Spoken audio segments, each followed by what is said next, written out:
சீக்கிரமே செத்து போன மீன். அப்புறம் பிளாஸ்டிக் ஃபோர்க் எடுத்து தன்னையே குத்திக்கிறதுக்கு முயற்சி பண்ணுச்சு. ஆனா அந்த ஃபோர்க்கு திரும்பி வந்து அடிச்சு அவனை தூக்கி போட்டுச்சு. அப்பத்தான் அவனோட மகா கிச்சன் சாகசம் ஆரம்பிச்சுச்சு. ஒரு பிச்சா கட்டர் சரியா அவனை இரண்டா வெட்டி போட்டுச்சு. இரண்டாவது தடவை சாவும் அவனுக்கு நேர்ந்துச்சு.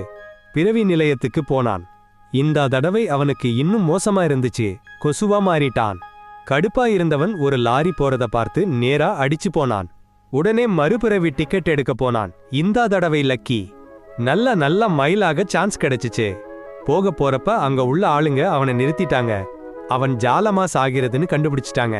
சீக்கிரமா நல்ல பிறவி கிடைக்கணும்னு நடந்துகிட்டு இருக்கான்னு புரிஞ்சிச்சு. சூழ்நிலை கெட்டா போச்சுன்னு புரிஞ்சு அவன் ஓடிட்டான். வேற ஒருத்தவங்க பிறவி பாஸ்டெக் பண்ணி குதிச்சிட்டான்.